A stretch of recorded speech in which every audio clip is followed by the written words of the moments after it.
샬롬 신약성경 탐험 제7과 3. 목회 서신입니다. 이 편지들은 바울이 처음 로마 감옥에 갇혔던 AD 60에서 62년 사도행전 28장과 네로 황제에 순교했던 AD 66년 사이에 쓴 것이다.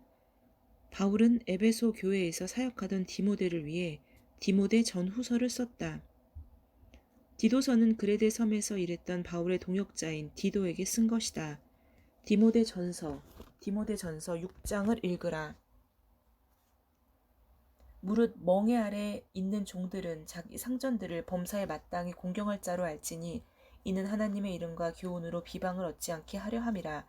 믿는 상전이 있는 자들은 그 상전을 형제라고 가볍게 여기지 말고 더 잘 섬기게 하라. 이는 유익을 받는 자들이 믿는 자요 사랑을 받는 자임이라.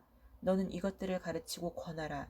누구든지 다른 교훈을 하며 바른 말 곧 우리 주 예수 그리스도의 말씀과 경건에 관한 교훈을 따르지 아니하면 그는 교만하여 아무것도 알지 못하고 변론과 언쟁을 좋아하는 자니 이로써 투기와 분쟁과 비방과 악한 생각이 나며 마음이 부패하여지고 진리를 잃어버려 경건을 이익의 방도로 생각하는 자들의 다툼이 일어나느니라. 그러나 자족하는 마음이 있으면 경건은 큰 이익이 되느니라. 우리가 세상에 아무것도 가지고 온 것이 없음에 또한 아무것도 가지고 가지 못하니니 우리가 먹을 것과 입을 것이 있은즉 족한 줄로 알 것이니라. 부하려 하는 자들은 시험과 올무와 여러 가지 어리석고 해로운 욕심에 떨어지나니 곧 사람으로 파멸과 멸망에 빠지게 하는 것이라. 돈을 사랑함이 일만 악마의 뿌리가 되나니 악의 뿌리가 되나니 이것을 탐내는 자들은 미혹을 받아 믿음에서 떠나 많은 근심으로써 자기를 찔렀도다. 오직 너 하나님의 사람아 이것들을 피하고 의와 경건과 믿음과 사랑과 인내와 온유를 따르며 믿음의 선한 싸움을 싸우라. 영생을 취하라. 이를 위하여 내가 부르심을 받았고 많은 증인 앞에서 선한 증언을 하였도다. 만물을 살게 하신 하나님 앞과 본디오 빌라도를 향하여 선한 증언을 하신 그리스도 예수 앞에서 내가 너를 명하노니 우리 주 예수 그리스도께서 나타나실 때까지 흠도 없고 책망받을 것도 없이 이 명령을 지키라. 기약이 이르면 하나님이 그의 나타나심을 보이시리니 하나님은 복되시고 유일하신 주권자이시며 만왕의 왕이시며 만주의 주시오. 오직 그에게만 죽지 아니함이 있고 가까이 가지 못할 빛이 거하시고 어떤 사람도 보지 못하였고 또 볼 수 없는 이시니 그에게 존귀와 영원한 권능을 돌릴지어다. 아멘. 내가 이 세대에서 부한 자들을 명하여 마음을 높이지 말고 정함이 없는 재물에 소망을 두지 말고 오직 우리에게 모든 것을 후히 주사 누리게 하시는 하나님께 두며 선을 행하고 선한 사업을 많이 하고 나누어 주기를 좋아하며 너그러운 자가 되게 하라. 이것이 장래에 자기를 위하여 좋은 터를 쌓아 참된 생명을 취하는 것이니라. 디모데야, 망령되고 헛된 말과 거짓된 지식의 반론을 피함으로 내게 부탁한 것을 지키라. 이것을 따르는 사람들이 있어 믿음에서 벗어났느니라. 은혜가 너희와 함께 있을지어이다. 아멘. 1번. 인생에서 만족을 얻기 위해 필요한 것은 무엇인가? 자족하는 마음과 경건입니다. 그리고 의와 경건함과 믿음과 사랑과 인내와 온유입니다. 2번. 부유함을 추구하는 자들이 직면하게 되는 큰 위험은 어떤 것인가? 부하려 하는 자들은 시험과 올무와 여러 가지 어리석고 해로운 욕심에 떨어질 수 있다고 하였습니다. 그럴 때 파멸과 멸망에 빠지게 된다고 하였습니다. 돈을 사랑하면 악의 뿌리가 될 수 있고 이것을 탐내는 자들은 미혹을 받아서 믿음을 떠나 많은 근심으로 자기를 찌른다고 말씀하셨습니다. 부유한 그리스도인들은 돈에 대해 어떤 태도를 취해야 하는가? 정한 재물에 소망을 두지 말고 우리에게 모든 것을 후히 주시는 하나님께 소망을 두어야 한다고 했습니다. 그리고 선을 행하고 선한 사업을 많이 하고 나누어 주기를 좋아하며 너그러운 자가 되라고 말씀하십니다. 네 번째, 돈에 대한 당신의 철학은 무엇인지 이야기해보라. 먼저 자족할 수 있어야 한다. 그리고 두 번째는 돈이 많이 있는 것은 좋으나 오늘 말씀처럼 돈에 쫓겨서 살다 보면 물질적인 가치로 사는 것은 옳지 않다. 많은 돈을 주시는 것도 하나님이시기 때문에 내가 많은 것을 갖게 됐을 때는 그것을 마땅히 다른 사람들과 함께 나누어야 한다라는 그런 생각을 갖고 있습니다. 두 번째 디모데후서입니다. 디모데후서는 바울이 순교하기 직전에 쓴 것이다. 그는 이 서신을 디모데에게 주는 유언처럼 썼다. 바울이 디모데에게 준 마지막 명령은 무엇이었는가? 디모데후서 4장 1절로 5절입니다. 하나님 앞과 살아있는 자와 죽은 자를 심판하실 그리스도 예수 앞에서 그가 나타나실 것과 그의 나라를 두고 엄히 명하노니 너는 말씀을 전파하라. 때를 얻든지 못 얻든지 항상 힘쓰라. 범사에 오래 참음과 가르침으로 경책하며 경계하며 권하라.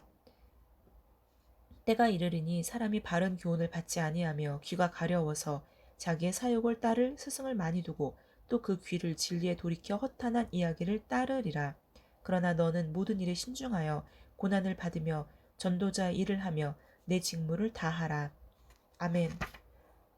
디모데에게 준 마지막 명령은 때를 얻든지 못 얻든지 항상 주의 말씀을 전파하기에 힘쓰라는 것입니다.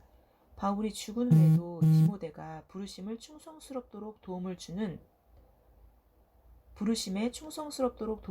두 가지는 무엇인가? 3장 10절로 11절, 14절로 17절 말씀입니다.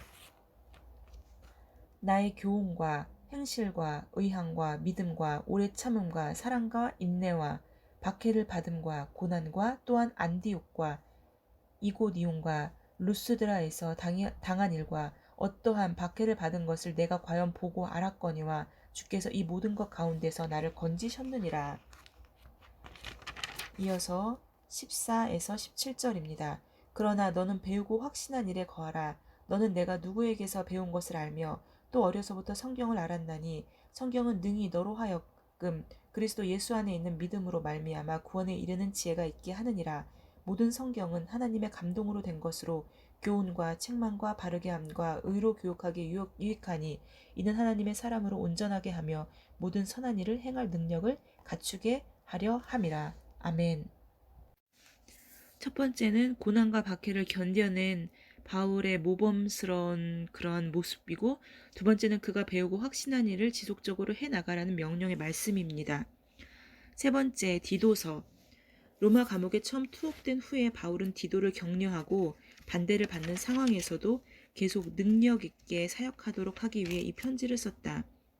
바울은 사람들이 온전한 믿음과 바른 교훈을 고수하도록 권고하라고 디도에게 가르쳤다. 그리스도인이 자기가 살고 있는 불신의 세계에서 조심해야 할 것들은 무엇인가? 디도서 3장 1절로 2절입니다. 너는 그들로 하여금 통치자들과 권세 잡은 자들에게 복종하며 순종하며 모든 선한 일 행하기를 준비하게 하며 아무도 비방하지 말며 다투지 말며 관용하며 범사의 온유함을 모든 사람에게 나타낼 것을 기억하게 하라. 권세 잡은 자들에게 복종하라. 모든 선한 일을 행하기를 준비하라. 어느 누구도 비방하지 말라. 다투지 말며 관용하라. 범사의 온유함을 모든 사람에게 나타내라 입니다.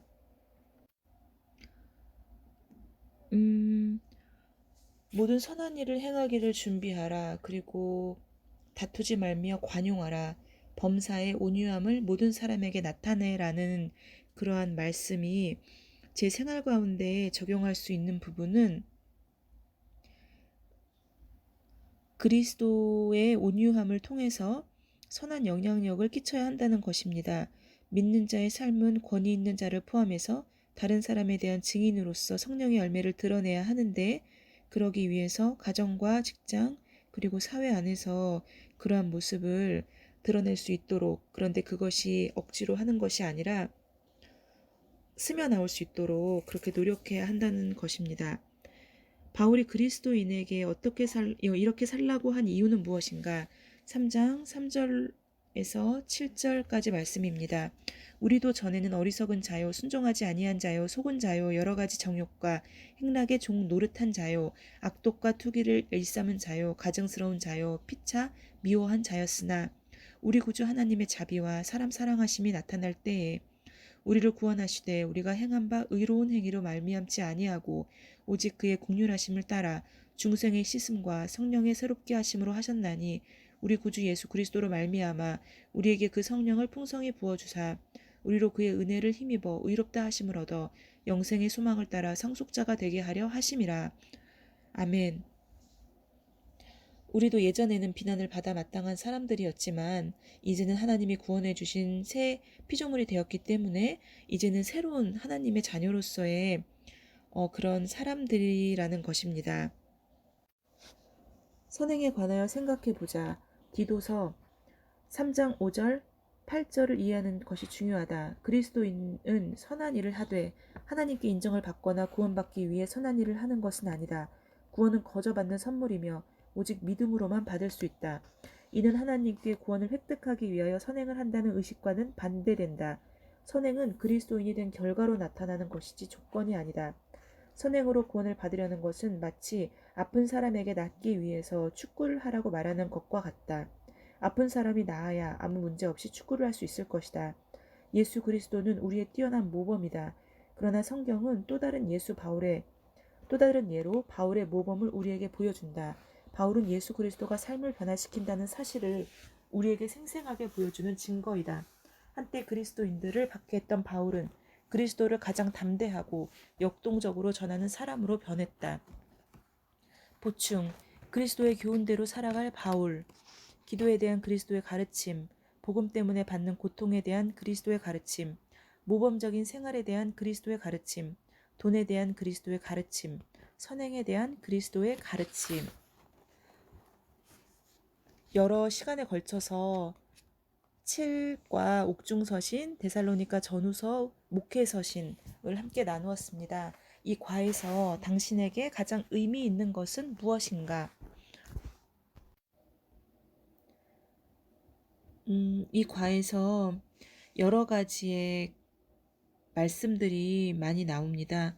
그런데 가장 의미 있는 것은 이방인의 사도로 거듭난 바울의 삶과 사역 자체가 많은 의미가 이미 담겨져 있다고 생각합니다. 신앙의 박해자에서 하나님께서 그를 부르심으로 이제 하나님만 바라보며 앞만 바라보며 이방인의 사도로 복음을 전하기 위해서 노력하는 그 사도 바울의 모습과 그리고 때로는 외로워하고 때로는 배신도 당하고 그리고 때로는 정말 너무너무 구구절절 편지를 쓰면서도 느껴지는 그런 어떤 동역자들을 만나는 그러한 모습들을 각각의 서신들 그리고 데살로니가 전후서를 통해서 느낄 수가 있었습니다. 이 과에서 당신이 바울의 인격으로부터 배운 것 중 2가지만 기록해 보라. 첫 번째는 바울은 고민하지 않았습니다. 바울은 하나님의 말씀을 전하는 것 그 외에는 물론 힘들 수도 있고 외로울 수도 있는데 그러한 것들보다는 하나님의 말씀을 전하기 위해서 어디든지 가는 그런 모습을 순종의 모습을 보였습니다. 그러한 순종, 절대적인 순종이 있었기 때문에 바울에게 이렇게 하나님께서 말씀을 전할 때도 계속 할 수 있는 그러한 능력을 부어주셨다고 생각합니다. 두 번째로는 사역을 할 때 당당하고 자신감이 있었지만 겸손한 모습을 보였습니다.